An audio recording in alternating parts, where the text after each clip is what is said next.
Let's get it started. Let's get it started in here. Let's get it started. Let's get it started in here. Yeah. The views expressed by J. Michael McCoy are the views of the hosts and guests of Max World Live, and not necessarily the views of Webcast One Live, its staff, its management, the cleaning crew, Dave the electric guy, the guy who cleans the skywalk, the woman who brought in the cookies, the management staff of Hubble Real Estate, the parking lot attendant at Keck Parking, the wait staff over at Miss Kitty's, the coffee crew at Frederick's, the man in the street corner willing to work for food, Rob Spearman, Max Crabb, or anyone else of sound mind. Should you be offended, provoked, intimidated, shocked, confused, or just made to think independently, log on to MaxWorldLive.com right now. It's your voice we want to hear in Max World. And now, live from the palatial studios of Webcast One Live, your host, J. Michael McCoy. All right, 4 minutes after the hour on this beautiful Tuesday, the 20th day of January in the Lord's year 2015. I'm J. Michael McCoy, and we have a wonderful show for you today. Tamara Scott, who is the Republican National Committee chairwoman for the state of Iowa, has brought in an honorable woman that I cannot wait to get time with to talk to, Alveda King, who is Martin Luther King Jr.'s niece, is spending a few days here in Des Moines. Maybe you've seen some of the things on Facebook or on the news last night about her appearances. North High School, she is going and talking there. She's had a get-together this morning, a breakfast. Just a wonderful time. And so we look forward to talking with her. They are currently en route from Drake University, and will be here shortly. So we will pick up that interview when we get an opportunity to. 244-0077 is the phone number to call if you would like to ask questions or talk to either one of these fine young ladies. We'd be glad to have you come in. Ryan will be taking the phone calls, and you can do that. And here comes Tamara. Now, just run in front of my camera, Tamara. It's okay. Nobody. Oh, my gosh. All right. Have a seat. Alveda, nice to meet you. Oh, Amy. Amy is here. Alveda is doing an interview right now online, and then as soon as she's done, she's stepping right around the corner. Okay. You want me to step right over there? Yeah. Alveda will sit there. And now, who are you, young lady? Amy Griffin with the Transformations Group in Okay. Greater Des Moines. Okay. Nice to have you here. Somebody you should know. I'm partnering with... Here, you need to talk. I'm sorry. Oh, We weren't prepared for this. There we go. That's all right.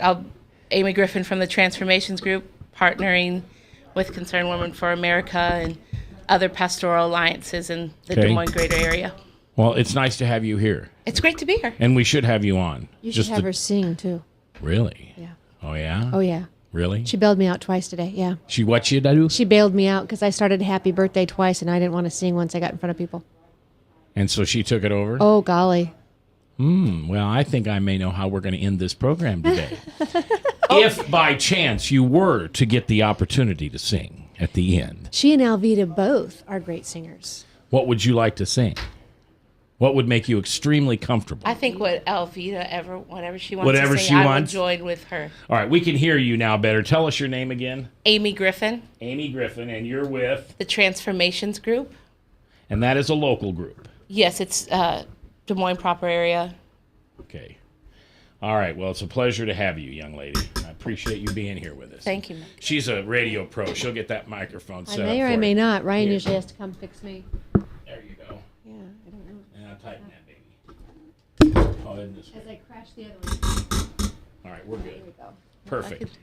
All right. Well, sorry about that. So You is folks the does the listening camera have it? on the radio, yeah, that's your camera right there. Okay. And so She had no idea she was walking into this. Welcome to Life with Me. That's Yeah, fine. I welcome like to- doing life with you. Yeah, there you go. So tell me a little about Transformations. The Transformation Group is a group that's led by Al Perez. Oh, yeah. Yeah. A great man of God, brother, cares about the community. Yeah. He's now a chaplain with the Des Moines Police Department. He's on the Latino Forum. So really involved in the community. And I'm his right-hand, quote, man. Okay, but you're a woman.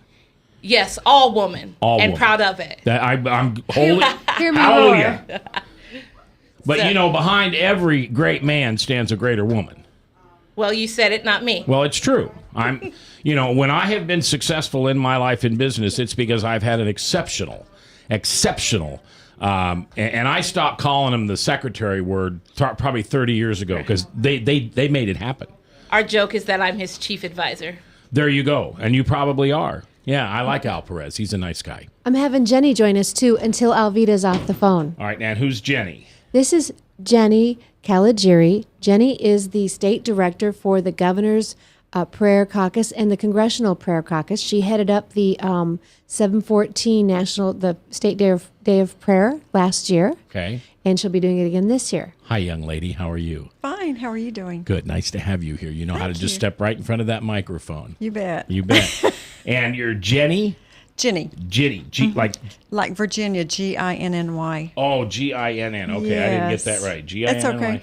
Caligieri. I know how to pronounce that name. You did worked, well. Yeah, I worked with somebody. And you're with the prayer caucus, so you got to be pretty happy between yesterday and today. I am elated. And the ball on Saturday night. Yes, exactly. The governor's. Been a busy. It's been busy. Yeah, Yes. yeah. So tell me what you do. I lead prayer at the Capitol. We have prayer on Tuesdays for legislators and those that want to come and join at noon. And then now it's been expanded this year at the Capitol. So we have prayer from 9 to 10 Monday through Thursday, which is unbelievable because there's no space at the Capitol during session. Yeah. So this is an awesome thing. That was a miracle. This is a miracle happening. And then we also have the first Thursday where we have the transformation pastors that come to the Capitol to pray. And that's new this year also. Now, you say come to the Capitol to pray. So it's a Bible study? No, we're just praying. We're praying to lift up and undergird our legislators. We're praying for our religious freedom. For our Judeo-Christian religious freedoms that we're losing very quickly in this nation, so that we have rights for that. So the legislators really to legislate and write legislation to protect those rights. And then also I bring the state together to pray.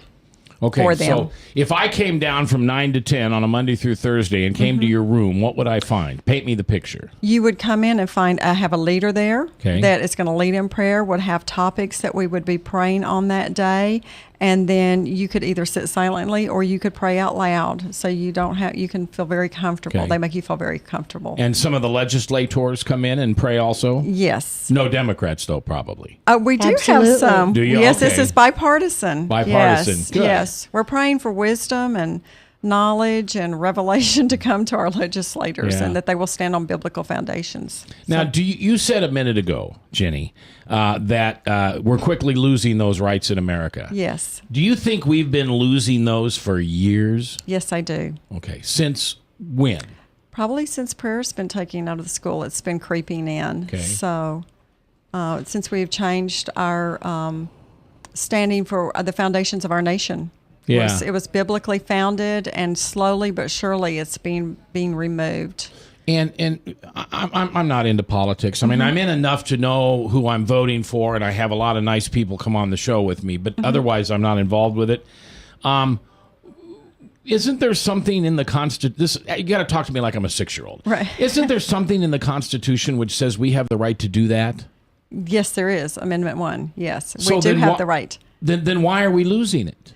Why can't my 16-year-old grandson lead a prayer in his community school, his public school? Because we are not following the Constitution for one thing, and there have been amendments made to it. So they're not. We have a lot of.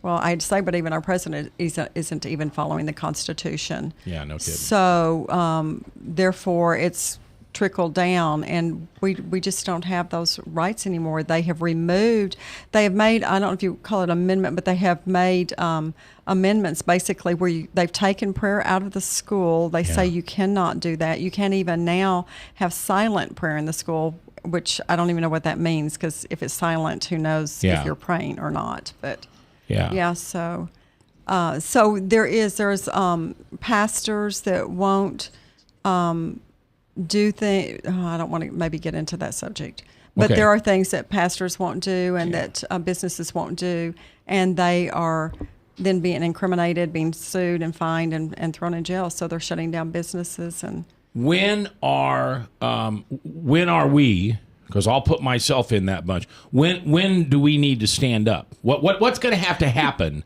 for the average Joe like me to say, whoa, you got to be kidding me? No, we're done. We're going to pray in school. We're going to bring God back. You're going to stop doing this to us. I believe the church has got to stand back up. Okay. The church has to take its place. And what's happened is the church is no longer raising up leaders to change to help hold the Constitution. And when we don't have biblical people with biblical standards ruling our country or writing legislation, then this is what we get. So we do need the church. There's a big fallacy about separation of church and state. And that's not a truth. What it is the church is to be influencing the government not influencing the people. So we need the church to stand up again and to begin to raise up leaders that are going to run for office and legislate for us. Jenny Caligieri, she is the prayer caucus under the Governor Branstad administration. Amy, I want to go to you for a second. Yes. You work with pastors. Yes, I do. We work with connecting with pastors across interdenominational lines, interracial lines, and bringing unity. Our main goal for 2015 is to really end hunger in our public schools. We're finding that we have kids that are homeless in the public schools, and also our students are lacking in food from elementary all the way up through high school. We've actually worked together as a transformation group to start places where they can get foods at school. All right, now, and I think that's great. Don't get me wrong. Yeah. I think that's great. But what about what Jenny said?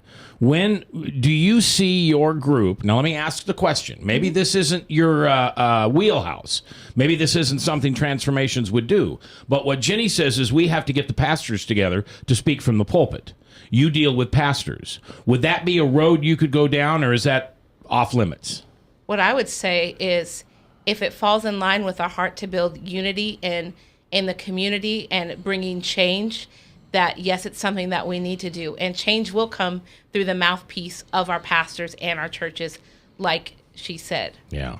And I believe the more we work together, we can bring that change. But it first starts with repenting for our trying to do it our own way and serving the schools. That's why we have great, like in the schools right now, we are serving to try to bring change there. There is a student law book that if kids want to pray in school, if they want to start a small group, they can. There are student legal books for them that they can look into that and do something for themselves.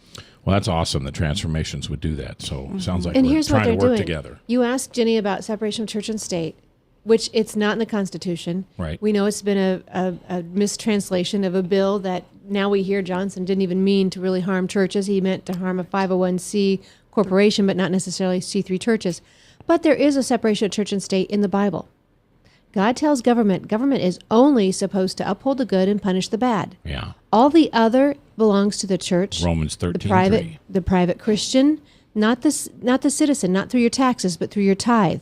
What Transformations is doing is bringing that back. They are putting the church back, restoring the church to what it's called to do by God through service, hands-on, across ethnic lines, across social barriers, financial statuses. They are regrouping and reuniting people to be what God called the church to be, so the government can go back to being what the government is supposed to be and not more. One of my grandsons asked me, we were on a road trip together, and he asked me why the government was doing all this to hurt the churches and hurt prayer in school. And I said, and tell me if you agree with this or how much of this you agree with. I said, Luke, they want to control you. Absolutely. And so if they can push the churches out, because the churches will do it for free. Yeah. You know, we used to have Boy Scouts and Cub Scouts, and we have Awana, and we had all these things.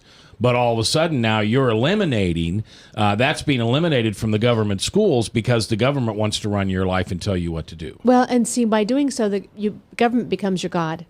Yeah. Not God, government. You lean on government, you depend on government, and that's the real tragedy. That's the voice of Tamara Scott, Republican National Committee Chairwoman for the state of Iowa. We've been listening to Amy Griffin from the Transformations Group and also Jenny Caligieri with Branstad's Prayer Caucus. When we come back from this break, the lovely Alveda King, the niece of Martin Luther King Jr., and I can't wait to talk to her. It's so nice to have you here. Thank you. We're coming back live. I'm J. Michael McCoy. If I haven't told you lately, thanks for listening.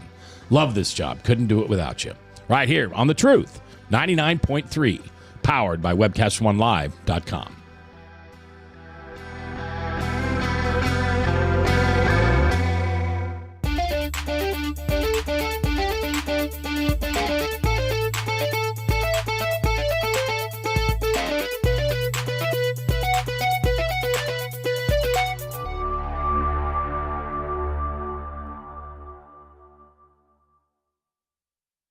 Hey, psst. Let me let you in on a little secret. You ready? Always try to do business with people, not places, especially if you seek honest Christian business people. And when it comes to my car, I really need to trust who's working on it. Now, my family is so blessed. A few years ago, we found a family-owned automobile repair shop that operates as a Christian business also. Open, honest, reliable, trustworthy. It's AMCO on Hickman Road in front of Kmart, and it's a family-owned Christian operating business. This family treats your car as if it was their car. Everything from oil changes to transmission repair and everything in between. So the next time you feel the need to be at peace with your choice of who you can trust with your car, give AMCO on Hickman a chance to serve you. And tell them Max sent you.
Credit cards are like grandkids. They love you, sometimes get out of control, and it's fun to get a new one. Who can stop them from piling on? Hi, I'm Tom Coates with Consumer Credit of Des Moines. At the end of the day, you can return the grandkids, but you're stuck paying off bad credit card debt. We'll help you put the fun back into using credit cards responsibly. Right, kids? Yeah! If you need help getting credit cards off your back, call Consumer Credit of Des Moines. From the RE/MAX Real Estate Concept Studios, this is Webcast One Live.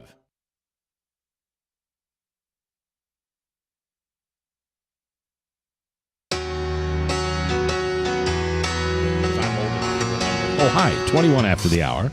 Here we are live on 99.3 KTIA, Max World Live on the radio this afternoon. Blessed to have Tamara Scott, State Director of the Concerned Woman for America of Iowa. Also, Jenny Caligieri from the Prayer Caucus, Amy Griffin from the Transformations Group, and I now welcome Alveda King, who is the niece of the man that changed everything, Martin Luther King Jr. I want to tell you a story, and I rehearsed this, so I think I'll get it right. And I checked with my mom to make sure I had this right. I grew up in a small southeastern town in Nebraska, farming community, and we had two black people there. They were brothers. They were unmarried. They had no children. One ran the municipality, and the other guy was the shoeshine guy. And those guys were in our house for dinner probably, 10 times a year. And because my mother was a wonderful cook, and she loved to have her shoe shined. And so they were over there all the time. And so that's just the way it was. And one day I'm sitting with the grandmother that I didn't like, someone who was a bigot and a racist and an alcoholic and just all those things. And we're watching your uncle on TV. And she's saying these horrible things and how he's going to change everything, but not for the good. And I knew right then and there that everything she was saying was wrong, because everything that came out of her mouth was wrong. Mm. She was that kind of woman. So I went to the grandmother I liked, who was a good Mennonite woman, and she praised your uncle up and side and down the other for being the type of man. And I remember Grandma saying he will change everything, but he'll change it for the good. Mm-hmm. So it was so and that was one of the first times I realized that Grandma Penner was wrong a lot. Mm-hmm. And I should count on the Mennonite Grandma Henderson. So anyway, I just wanted to share that with you. Wow, fascinating. That's good. That's good. Yeah. What are your memories of him? You look like a younger woman, so you must have been just a child. when it started, I was, but I grew up and I was married the year after my uncle M.L. Martin Luther King Jr. was killed. My dad, his brother A.D. King, was killed the following year, right at the week after I was married. But I did want to say this before I really give you that memory. I was listening to your story. It's amazing how, as kids, as we were growing up in our generation, we got to sit around and hear the adults discuss the issues and the state of the nation. That's something that the generations today are missing out on because families do not sit together or down to dinner and things like that. So you don't get enough of these conversations nowadays for young people to really understand what's going on. And my fondest memories of Martin Luther King Jr., I talk about some of them actually in my book, King Rules. And on the cover, you see my granddaddy, Daddy King, and my dad, to his right, and my uncle M.L. to his left, A.D. and M.L. King. They were brothers. So this is your dad? That's granddaddy. Okay, that's granddad. This is your dad. That's my dad. I'm looking at the cover of the book for those of you on the webcast. Oh, yeah. Oh, yeah. Okay. So they were brothers. They were very close brothers. And they marched together, preached together, lived together, died months apart together. But one of the stories, I think I talk about that in the book. I hope I do. Daddy said that when they were young, they were so close that they said they would marry women who looked alike, so their children would look alike. Oh. So Coretta King and my mother, same height, same body type, same kind of hair. There are some pictures where they actually look like they are sisters, even though they were not biological sisters. Aunt Coretta was born in Marion, Alabama. My mom, Naomi, was born in Dothan, Alabama. And so that's one little point that people don't get. We know about the civil rights work. Also, Martin and A.D. were known as the Sons of Thunder, James and John in the Bible. I knew that. And as the Sons of Thunder, they could preach. And when they were little, they would emulate their dad. Their dad would preach his sermons in practice, and the boys would peep around the corner, and then they would have hooping contest. Hooping? Hooping like, well, and yes, and say amen. And so to see who could out-hoop the other, one day their dad heard them doing that, and he said to his wife, are they making fun of me? She says, no, they admire you, and they want to be able to preach the way you do. And one other little story, one other truth, it's not a story, an anecdote, they really did eat dinner together, and when Daddy King was in town, the family could not have dinner till he got home. If he had to do a counseling or a revival session or something like that, they kept dinner under the warmer. One thing he required was that they do Bible verses before the prayer. And so Daddy and Uncle Emil liked to pick up Jesus Wept because it was the shortest verse in the Bible. Yeah, right. But it would turn into this, well, where did he weep? Why did he weep? What was happening when he wept? So they went ahead and then began to learn longer Bible verses. And we feel as though that's why they were pretty good Bible preachers, because they learned the Bible from their daddy. Alveda King is my guest. She is the niece of Martin Luther King Jr., just one of the greatest guys ever. I mean, I think he should be put on Mount Rushmore. Thank you. I really do. He changed everything. Thank you. And I see it in my kids. I still have a generation of racists hanging around me sometimes, but I see it in my kids where there's no color. Unfortunately, there's no gender either. I think that kind of comes with the package, but I think as the hound of heaven, bites these kids when they get sensible at 40 or whatever, then the gender thing will become important, and what the Bible says about that will go. But I had a friend of mine the other day make this statement to me, and I disagree with it, but I really want your comment on it, that the only time he ever sees racism is from black people.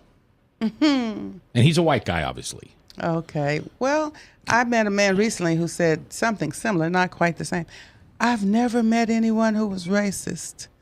And I said, wow, do you ever go out of your house, sir? Yeah. That was my question. And, of course, people don't just say, I'm racist.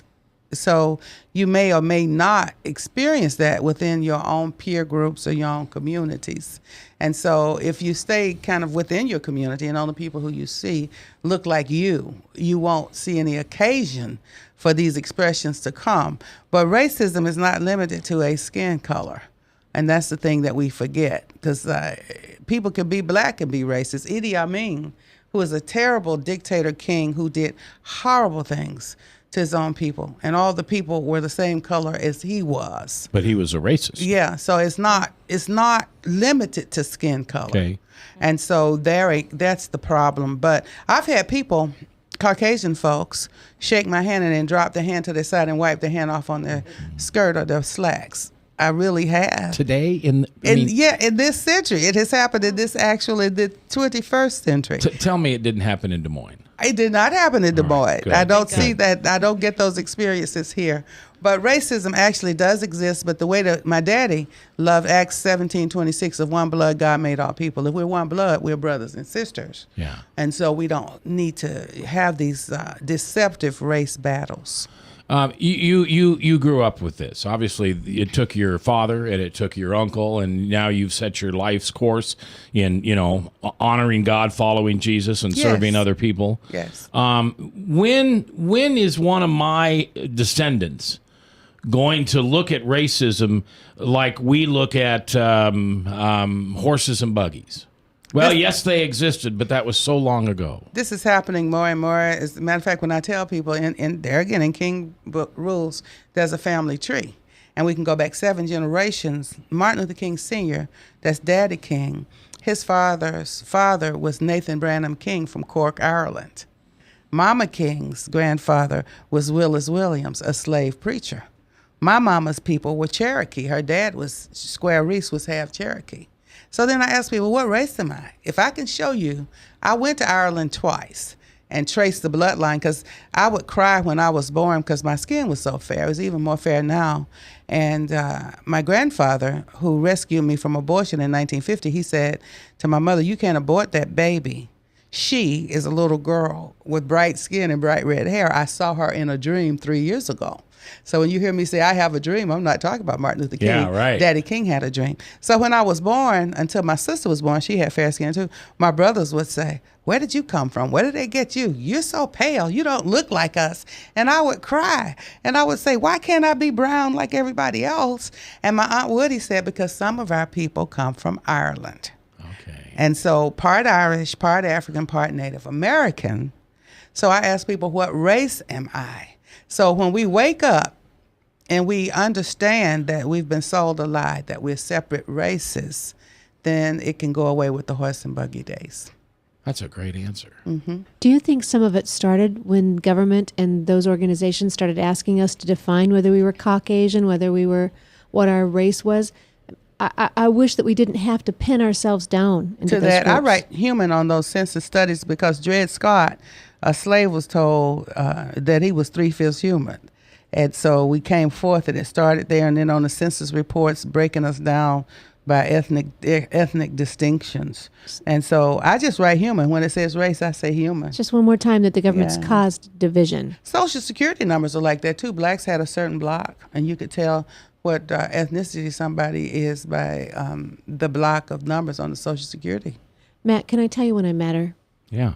I had gone. This is Tamara Scott, by the way, and she is the state director of the Concerned Women for America of Iowa. I had gone to Memphis, Tennessee with a group, and we were walking through that. We were going to go to the Civil Rights Museum. What I failed to realize was that the Civil Rights Museum was the motel where Martin Luther King was shot. Oh, wow. So I'm walking, you're in a group, but I had just happened to be off by myself, and I walked around the corner of the building, and when I saw the front of the motel, the balcony, the 2 cars from the 50s or 60s, I knew exactly. I had walked into that photo we saw so many times on the news. Yeah. I knew exactly. And it just startled me. And I realized, well, I suppose it startled the nation as well when they heard the news, right? So I walked forward, and then there's a shot line going across, and you see all the way through the cement over to this open window where the shot came. And I just, I was taken back. And so I Yeah. walk in, and then I meet Dr. Alveda King. And my first thought was, I hope this political group, it was with the Republican Party, I hope they're not going to exploit her. Well, she, being a follower of God and listening closely to the Holy Spirit, doesn't get controlled by anybody but God. She had that whole group singing Amazing Grace. She had politicians and elected officials from across the nation singing Amazing Grace. Yeah, I hear I'm going to get a song out of the two of you before the end of the show. You might. It may happen with both of us or either one of us. That'd be whooping, right? But I want to say, I don't know, Tamara, were you in the group that when we went up into that corridor and look at the rooms, I don't know if people ever notice this, but anytime I'm in any of those museum settings, I actually can't stay in them very long. You moved because I from- kind of moved through Yep, it you moved very through. quickly because I can't. Some of the movies I can't even see because they take me back to those places, and it's just too difficult because I lived in a home that was bombed. My dad's church was bombed in Kentucky. Our home, that's A.D. and Naomi's home, was bombed in Birmingham. So we had bombings in Birmingham, bombings in Louisville. My dad was choked and thrown in a swimming pool with no water in his lungs the year after his brother was shot. So my grandmother was shot in the church playing the organ. And so I don't have bitterness nor hatred, but I can't stay there too long. I mean, it still hurts. It still hurts. It really does. But actually that's does. what caught me, Mac, was that she wasn't, there was no entitlement. There was no, your people did this. There was no anger. She had total freedom and forgiveness. And that's what really drew me to her. And we started talking, and we were able to bring her back then for an event last August. And I feel like we've become kindred spirits in the meantime. And but she has a message for today. Because when you see a lot of kids trying to create stir where there is none, she brings peace. That's Tamara Scott, the state director for the Concerned Women for America of Iowa. And Alveda King is our special guest today. She's the niece of Martin Luther King Jr. and the daughter of A.D. King, right? Got to put that in there. Also, Amy Griffin from the Transformations Group is here. When we come back, we'll have Tamara talk to Alveda about what she's here for and what she hopes to accomplish. And I think we're going to get a little song at the end. All right. Right here, live I'm on gonna The let you Truth. do that one. 99.3.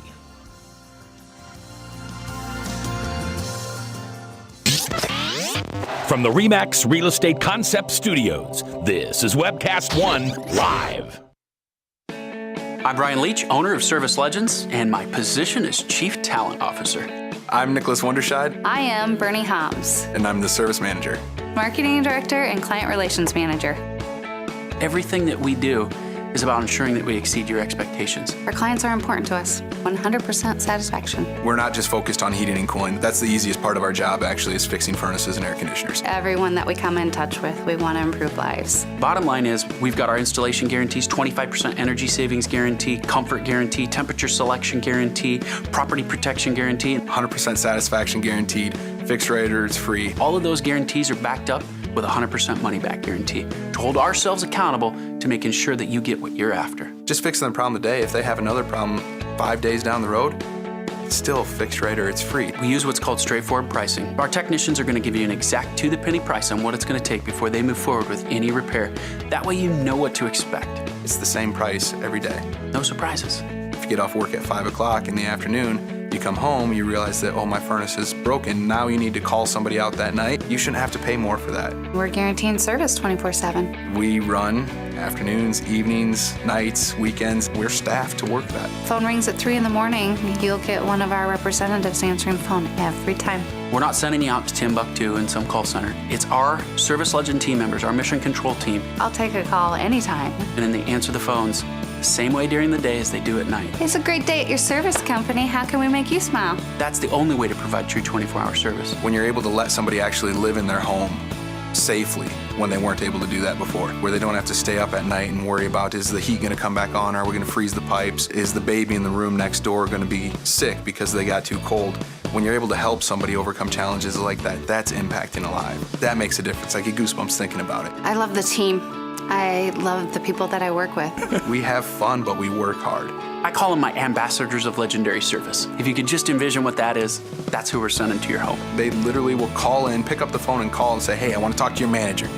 And I get on the phone, they're like, that technician that was at my house was the greatest technician ever. That's cool to me. We want to brighten people's days. Every person that we have going into the house has gone through an extensive background check. Drug testing, we have a very thorough interview process that 1 out of 140 people make it through. If we promise you something, that's what you're going to get, no matter what.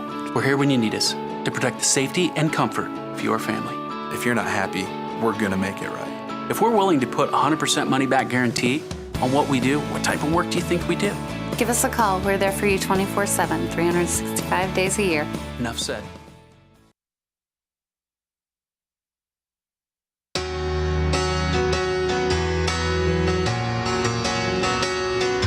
22 minutes before the top of the hour, Salem Radio Network News, and then Michael Mudloff from Westkirk Presbyterian Church with True Blue. Honored today to have some wonderful women in this studio, including Tamara Scott, who is the state director of the Concerned Women for America of Iowa.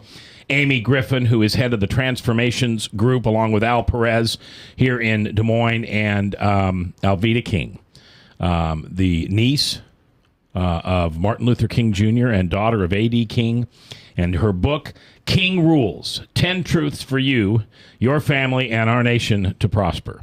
And Tamara, I'm going to let you have some conversation with Alveda today because I know you're passionate about what your goal is this week. Thank you, Mac. Well, when I met her and saw her walk through that Civil Rights Museum, and her heart was a heart of love, was a heart of compassion and helping everyone else understand how we need to have love for our neighbor, not hardship, not hate. And so we connected, and I wanted to bring her in to pray for the legislature before we started. Her schedule was already full. She's had a very busy week last week. But she offered, Mac, to come on Martin Luther King Day. I would have never even thought to ask her on Martin Luther King Day. So last night, when we knew she was coming, that's when Al Perez and the Transformations Group became so helpful. These pastors have really come in to make a difference and to find ways in which they're already working in the community to build bridges where barriers might otherwise be. And they're actually being the hands and the service that we're supposed to be in our community. So last night, the Des Moines Public Schools opened their doors to us in a grand way. They welcomed us in, Roosevelt Choir, North Gospel Choir, and the Icicerettes all performed. The choirs, Mac, didn't just do like a traditional hymn. They were singing "Soon and Very Soon We're Gonna Meet the King." We were having revival. Church broke out last night at North High School. It was just tremendous to have that. We had her at Hyatt Middle School today. She spoke to 600 middle school students. Our hope is that she's going to teach them that there is another way, besides what you see as these people who like to come into a community and stir things up. Folks I call rent-a-riot guys who come in and just stir the pot. She comes in and brings peace and a message that's long-lasting and hopeful. That's why we had her come. And she's done a great job. We have and then had the college, when we went up to the college campus today. We took her to Drake University. Yeah. She spoke to student leaders there. Yeah. You know, Alveda, you've got to be in one of the unique positions in the whole country. Okay, I mean, you really are that special. First of all, you're genuine, okay? Yeah. Thank you. You honor God, and you'll hear me say this, but honor God, follow Jesus, and serve others. Yes. But you can bring the gospel into our government schools, and it's acceptable. Right. Because of who your dad and who your uncle were. Yes. I don't think there's too many people that can do that. Well, when people want to honor Dr. Martin Luther King Jr. and you begin to use his quotes, they were all framed out of the Bible. And people try to limit it to the speeches that perhaps did less gospel, but it's not possible to read or hear anything that Martin Luther King Jr. said without having God talked about, and even Jesus, his Lord. And so when I go in, I learned a long time ago, I'll just read Uncle ML's speeches. yeah. And then you've got everything taken care of. That is it. So that's how that happens. What do you think is what's the pain or the fear that drives so many people to not have a biblical worldview? Okay. You know, what Ferguson or those places, you know, what can I do to help that not happen anymore? One thing that you can do to help it not happen is to do what you're doing and broadcast and put truth out into the airwaves. We call it speaking truth to power, to the powers and authorities that be. But there's a scripture. People make scripture into religion. It just becomes something that you can nicely quote but not necessarily do. And so when we say my people perish for lack of knowledge, some of us do understand that means you just don't have a knowledge of who God is. But in another translation, it says my people are dying because they do not know me. So if we can help people know not only the acts of God, things that God does, but the nature and heart of God.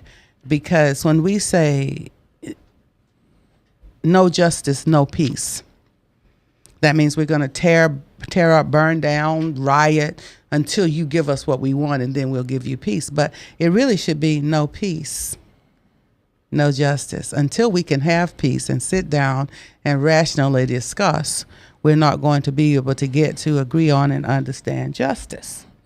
And so we have to really clearly define the paths. That's the nonviolent conflict resolution of a Dr. Martin Luther King Jr. I talk about these in that book in the chapter on peace. Yeah, I was going to say I saw one on work for peace, rule Yes, number 8. yeah, and rule number 6 is fight for justice. That's right. How do you do that? And so it's still biblically based through nonviolent conflict resolution. And if you don't do that and seek peace and a win-win situation, as it were, at the end of the whole discussion and conversation, everybody comes out with something that allows them to keep their dignity. Alveda King is my guest. She is the daughter of A.D. King and the niece of Martin Luther King Jr. Would I be incorrect if I said, I'm going to be a little judgmental here, if I said those people that riot and act the way they do don't have a personal relationship with Jesus? Because they would never, Jesus would never do what they did. Well, what Tamara said a bit ago, rent a riot. Yeah. In other words, pay people to come in and tear up your city. And then you say, well, we'll make them go away if you give us money. That's one model. And that's absolutely terrible. So you know that particular attitude does not exemplify Christ at all. And so it's the people who love the Lord will peacefully demonstrate, maybe carry signs and pray and sing. That was a tent meeting there in Ferguson that I attended with Jonathan Tremaine Thomas, the Ferguson Response. 21 days, they put up a tent and prayed in Ferguson. And it really did make a big difference. Never saw that on TV. You didn't see it on TV. Michael Brown's uncle actually came and prayed in the tent several days. And so you don't see that. And that's when I've had people say to me, let's pray. And they say, well, yeah, but that's not going to make any difference. So I'll say, you really don't know the God we serve.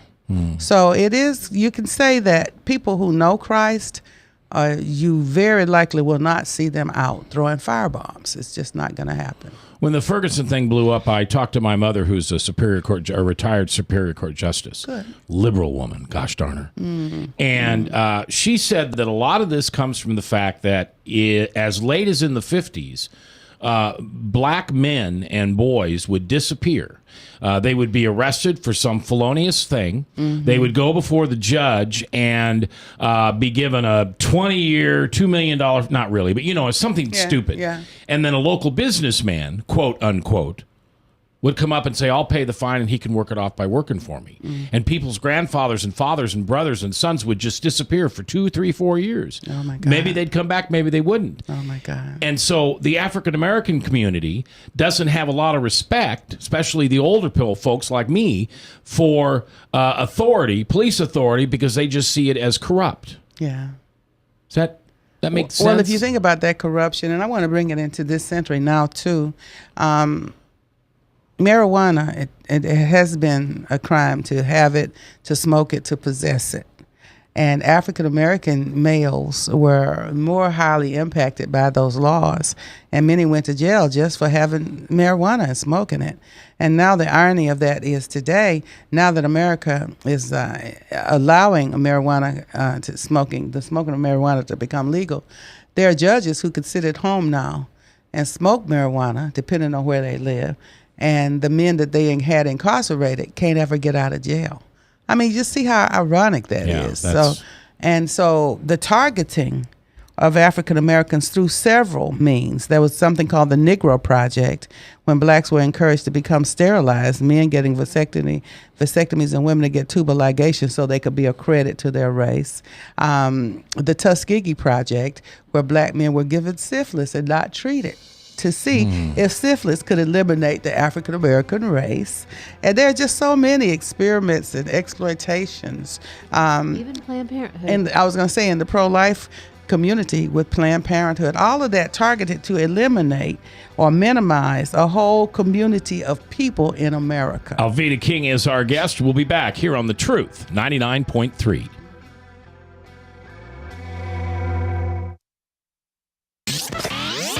From the RE/MAX Real Estate Concept Studios, this is Webcast One Live.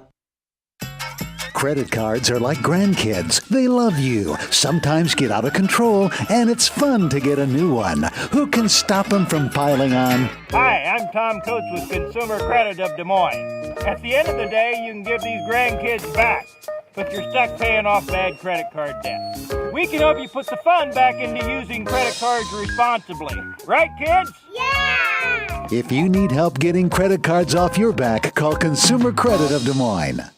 Hey, psst. Let me let you in on a little secret. You ready? Always try to do business with people, not places. Especially if you seek honest Christian business people. And when it comes to my car, I really need to trust who's working on it. Now, my family is so blessed. A few years ago, we found a family-owned automobile repair shop that operates as a Christian business also. Open, honest, reliable, trustworthy. It's AMCO on Hickman Road in front of Kmart, and it's a family-owned Christian operating business. This family treats your car as if it was their car. Everything from oil changes to transmission repair and everything in between. So the next time you feel the need to be at peace with your choice of who you can trust with your car, give AMCO on Hickman a chance to serve you. And tell them Max sent you.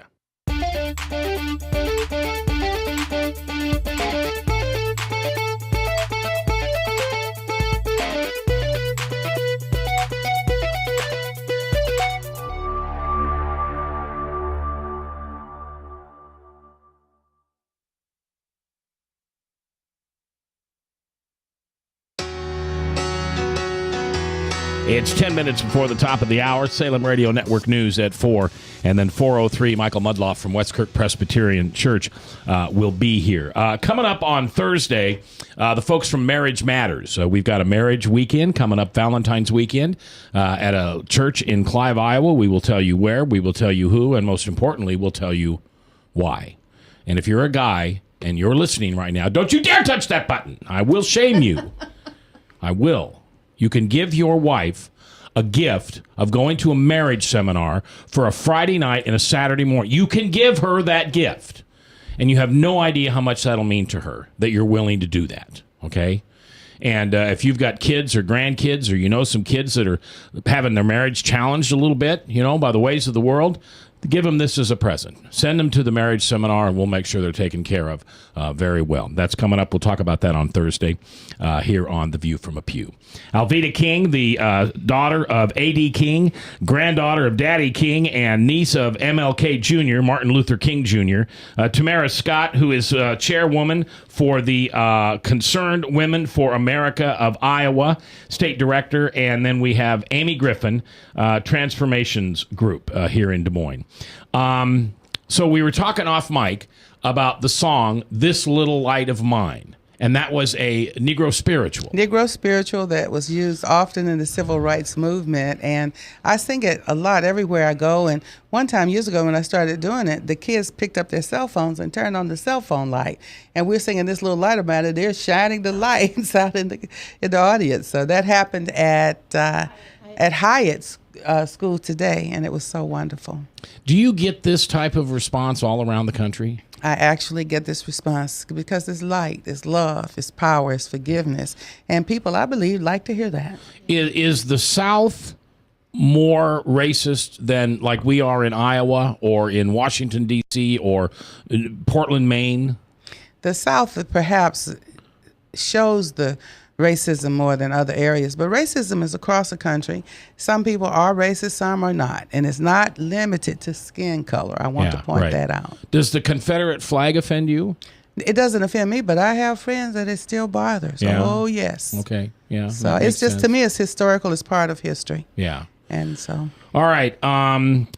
We have a special treat for you. And for those of you that listen to the show regularly, there's nothing I enjoy more than a spontaneous outburst of glory and hallelujah.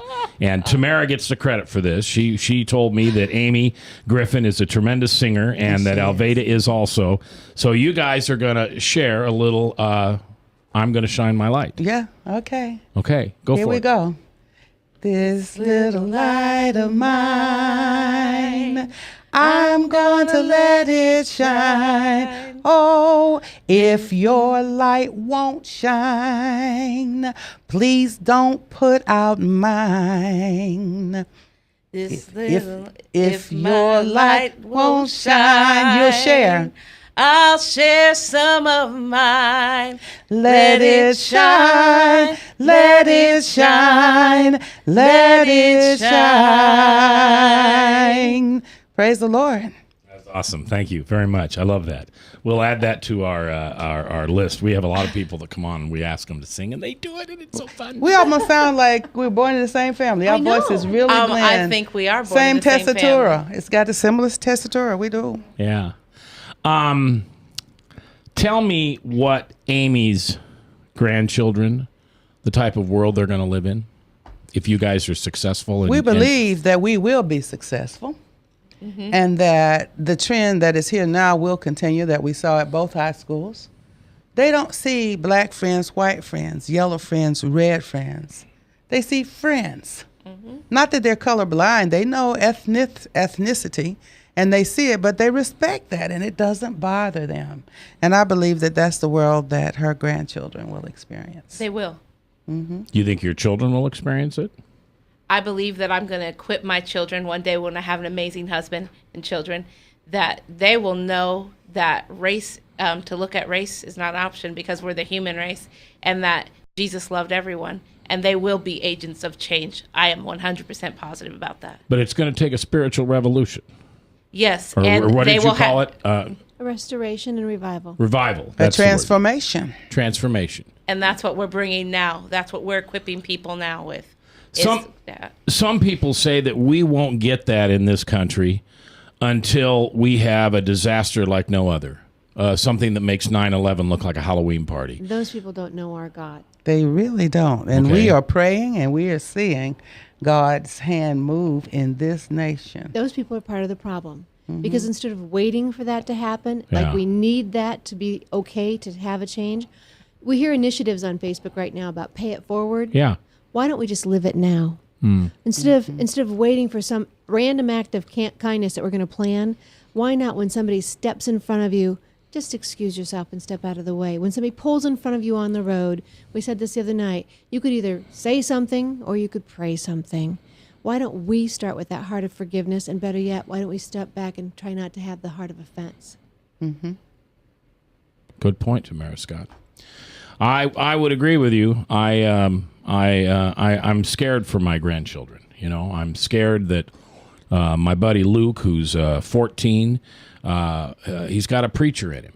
He doesn't know it yet. Well, I guess I did tell him. I had a dream one night that I was laying there asleep, and I was listening to this incredible preacher because I love preachers. And I thought it sounded familiar, and I turned my head and looked the other way, and it was my grandson. My goodness. And he does love Jesus, and he goes to church regularly, and he has a relationship with him. He goes out to Salt Lake City, Utah every day or every year for a month and witnesses to the Mormons. But I just fear that he'll become a convict or a terrorist or a wanted by the law if he preaches the name of Jesus. Perfect love casts out all fear. Take your love and your prayers and transform that fear and concern into truth and power. You can do that. Your love can help to change as you pray. Well, that's what I hope for this country. You know, I don't want our government to be a certain religion. I agree with the way it was written 300 years ago or whenever that was. But as you said earlier, Tamara, it's not meant to have no God inside of our government. Right. That's just ridiculous. Right. And who thinks like that? He's mentioned 4 times in our Declaration of Independence, all the way back to our Mayflower Compact. The very first document, as they stepped off the Mayflower, they wrote in the year of our Lord God, and it was about evangelizing. So we were not supposed to be an atheistic or secular country. And not just any religion, the one true God of Abraham, Isaac, and Jacob. Yeah. Well, I don't know what's going to happen. I'm old and gray, and I probably won't see it happen, but I'll watch it from above, and I can't wait for folks to come home and tell me how wonderful it was to go through that down here. That'd be a wonderful, wonderful place for America to end up in. Alveda King, thank you very much. God bless you, you so young lady. much. Thanks for being here. Amy Griffin, I'm going to see you again, okay, girlfriend? For sure. All right. Tamara Scott, thank you for coming in. Your welcome. show tomorrow. And until we meet again, I have a favor to ask of you. There are people that you think of in your life that make you angry, and they make you mad, and they get that poison of resentment rolling through your veins. You know who I'm thinking about, and you know who I'm talking about, because I know who you're thinking about. Tonight, I want you to lay that hand at that name at the foot of the cross, and I want you to ask God to forgive them and ask God to forgive you and give you the power to pray. See you tomorrow.